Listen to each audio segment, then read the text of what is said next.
am very sympathetic to the idea that very large stations like this are essentially a nuisance for surrounding residents. And I think if you know, want to impose like something like that on a community, you need to have a very good reason to do it.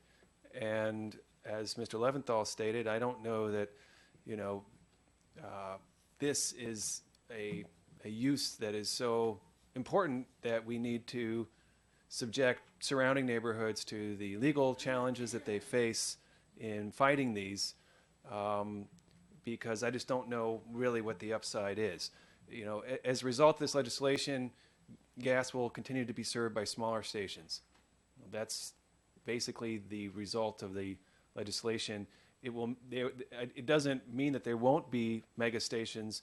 I do think it'll be very unlikely that you'll find them in communities that were planned in the old, you know, dense or not planned perhaps, you know, down county where there's just not a lot of land. But in communities that have been planned more expansively, there will still be room. And so it doesn't mean that there won't be any, but it just means that we will continue, by and large, to have smaller stations providing our gasoline. I don't think that there's anything wrong with that.